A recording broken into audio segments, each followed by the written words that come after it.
Ayahsabul insanu ayutraka sudah. Apakah manusia mengira bahwa ia akan dibiarkan begitu saja tanpa pertanggungjawaban? Mari kita berlogika. Kalau ada orang yang telah menipu sehingga orang yang ditipu kehilangan berjuta uang, kalau ada orang yang telah membunuh, memperkosa dan mereka lepas dari hukum dunia, apa mereka yang telah aniaya itu akan dibiarkan begitu saja? Coba kita pikir kembali.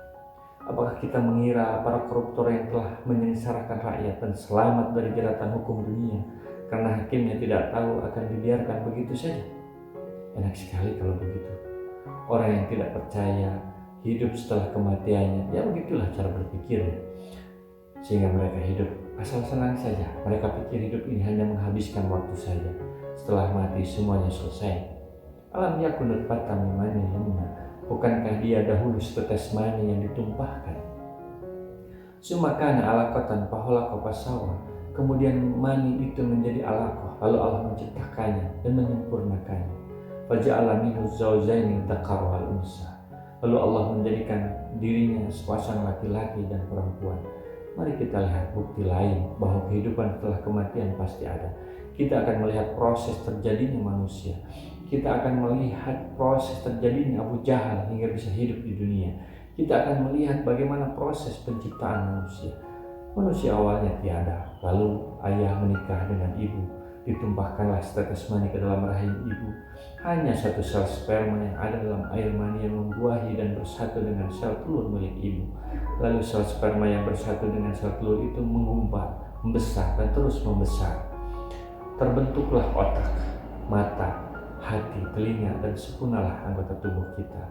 Para ilmuwan mutakhir mengatakan bahwa sel sperma itu terdiri dari kromosom dengan kode XY, sedangkan sel telur terdiri dari kromosom dengan kode XYY.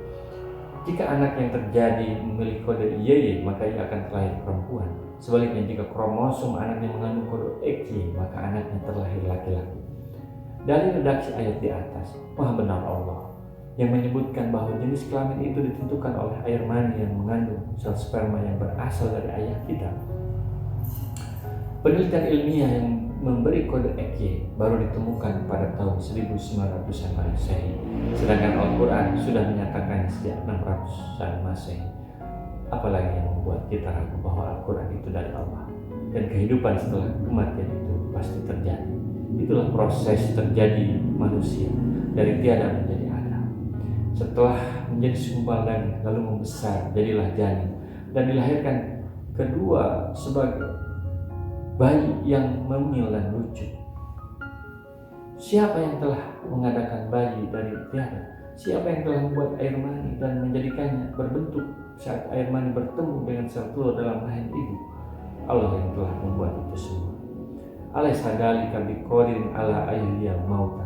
Bukankah Allah yang berbuat demikian berkuasa pula menghidupkan orang mati? Dari Qatadah sehubungan dengan mana ayat ini telah diceritakan kepada kami bahwa Rasulullah SAW apabila membaca ayat ini selalu mengucapkan Subhanaka wa bala, Maha Suci Engkau. Demikianlah sebenarnya. Setelah surat Al-Qiyamah ini, surat apa yang turun selanjutnya? Mari simak episode selanjutnya. Jangan lupa subscribe supaya tidak ketinggalan ketika tayang video baru tadarus Al-Quran ini. Maka semoga bermanfaat. Assalamualaikum warahmatullahi wabarakatuh. Rasulullah SAW bersabda, baligu anni walau ayatan, sampaikan dariku meskipun satu ayat. Mari kita sebarkan jalan kebahagiaan dengan like, share, dan subscribe channel ini.